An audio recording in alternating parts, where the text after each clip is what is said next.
这是我恢复小溪生态26个月以来最成熟的经验，只需简单一步，就可以轻松提升整条溪流的保护等级。老朋友也许记得啊，在几个月前我们在深山小溪放流的冷水种鱼被网了，所以那个时候开始就想到了一个绝妙的计策，把养殖的娃娃鱼放入冷水鱼聚集地，养殖的一下变野生，国家二级保护，谁都会忌惮嘛。然后从那开始啊，整条溪流再也没出现过电网的情况，鱼群恢复很是顺利。这不，前段时间开始恢复中华鳖种群，这条溪流放了100多尾，为了避免出现网电的情况，必须要提升这块区域的保护等级，所以我们又在隔壁养殖场买了我们当地的娃娃鱼品种。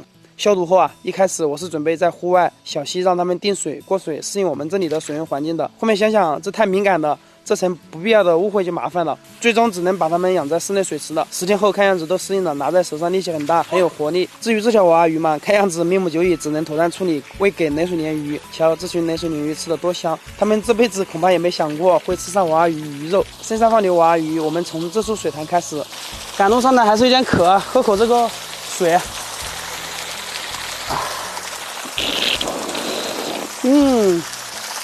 好喝，还是那样子，给桶里的娃娃鱼换水，拿一条出来过水。过水期间，我们查看了一下之前放流中华鳖的情况，很幸运发现了一只躲在石头后面，用手把它捉起来，看看生存状态。好家伙啊，几天不见就开始咬人了，这脾气暴躁。接下来把过水好的娃娃鱼放流，这个水潭放最大的，毕竟这水域面积有这么大嘛。警察中华鳖肯定绕不开这个水潭，之前这里放的最多，我一过来就开始发细沙，肯定能找到啥的。这里就一只，估计这么被我掏出来有点懵逼啊。我在这边浅滩也发现一只，这胆子真大，不怕被鸟吃吗？把它捉起来瞧瞧，是不是生病的原因这么暴露自己？看样子是我多虑的，一拿出水面就开始咬人，没啥事我们就放了吧。一到这个水潭，我就发现中华鳖的踪迹。这只躲得不是很明显啊。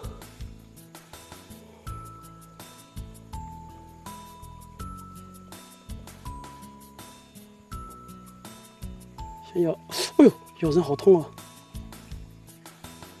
这里水潭很深，也放一条娃娃鱼。我发现每次把它们投入自然中，就有种被治愈的感觉。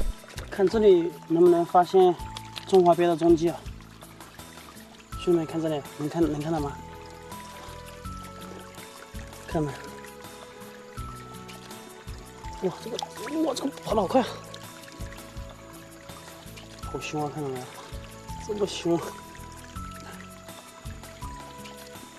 这是今天放流娃娃鱼选的最后一个水潭，先给它过水一遍。这过水差不多了，我放这里。